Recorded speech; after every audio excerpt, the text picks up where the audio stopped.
Asante ndugu mwandishi wa habari. Bwana Yesu asifiwe. Kwa majina naitwa Elizabeth Ijumba. Ni mzee wa kanisa mtaa Midizini. Kwa kweli nimeingia na masikitiko makubwa kama kanisa la Moravian. Mama yetu Eliza John tulikuwa naye katika huduma ya kanisa. Alikuwa ni mtumishi wa Mungu. Tumeabudu naye miaka mingi mpaka mauti unampata.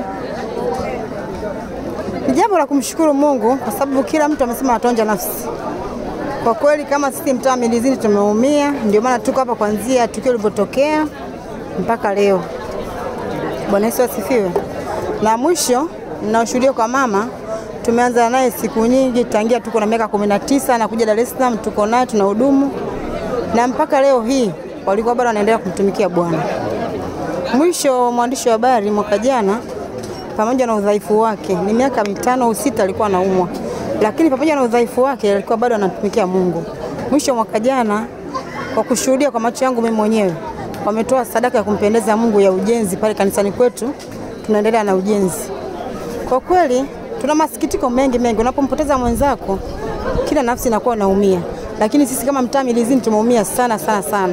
Na pia natoa pole kwa familia, natoa pole kwa kanisa la Moravian. Tuko pamoja nao, tujawaacha. Kwa kuwa Mungu alisema njoni kwangu msumbukao nami nitawapumzisha. Kwa hiyo tunamuombea Mungu, tunazidi kuomba kwa Mungu. Na sisi je, nafsi zetu ziko wapi? Kama mwenzetu mmoja amemaliza salama alikuwa ndani ya Kristo. Bwana Yesu asifiwe. Kwa hiyo na sisi tuige kwa mama yetu huyu kwa sababu hakumwacha Mungu. Hata alivyokuwa kitandani alimtegemea Mungu. Ndio ni hayo nayajua. Pengine baada ya kupokea taarifa za kifo chake, hali ilikuwaje na kadhalika, na ulivyoanza kutoa taarifa kwa waumini wenzako?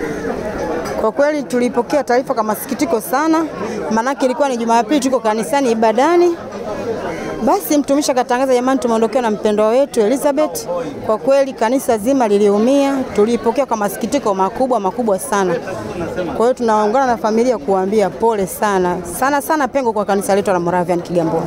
Boniface Tushamle Mwasenga. Na niliposikia msiba wa mama huyo amefariki, awali ya yote nianza kwanza kuja kumuona kama mzee wa kanisa. Baada ya kuja hapa nikakuta kwamba hayupo, yupo hospitali. Nikaenda hospitali kwenda kumuona. Hapo pale hospitali nikamkuta mwanae na mwenzake mmoja wakiwa wako kwa ajili ya kumsaidia. Lakini nikajibia kwamba bwana, saa hizi muda umeisha, ilikuwa kwa muda wa saa 12 kama na nusu hivi. Saa muda umeisha, kwa hiyo nikaambia kwamba kama nikumuona basi labda baadaye, lakini kwa leo haitawezekana. Nimeondoka, nimefika nyumbani asubuhi ndio nikapigia simu kwamba huyu mama amefariki. Na inasadikia kwamba kuna uwezekano mkubwa alikuwa amekufa mapema, lakini sasa tunatakiwa kuangalia mwili wa mtu ukoje namna gani. Lakini baadaye nikaja ndio nikaambia kwamba wakasema kwamba mama huyu amefariki. Kwa hiyo mtu akisha kufa basi ya kufanya nini, mnaanza kuambizana hapa na pale ili kupeana taarifa. Na tunamshukuru Mungu mama katika utumishi wake wa kama muumini wa Midizini. Maana mimi ni mzee wa kanisa. Kwa hiyo alikuwa ni muumini mzuri, alikuwa ni muumini wa kujitoa. Kwa hiyo kwa kweli namshukuru Mungu, pamoja na kwamba ameondoka tumebaki na pengo kubwa. Kama muumini wangu wao nimepungukiwa na waumini, kama nilikuwa na waumini 40 wamebaki sasa 69, kwa bado nimepungukiwa na pengo. Ila naomba tu Mungu aendelee kutupa neema. Mwenzetu ameondoka, lakini na sisi tunafuata. Je, tunakiri nini kwa Mungu? Je, tunajua neno la Mungu? Je, katika kujua neno la Mungu tunalifafanua vipi? Unapokuwa umeamka asubuhi, kila siku tumeambizana kwamba ni vema ukaanza kwanza kumuomba Mungu, ili kisha muomba Mungu akusaidie, kwa sababu kila mmoja huamka, anapoamka anajua kwamba yuko salama, lakini ajui nani amemwamsha.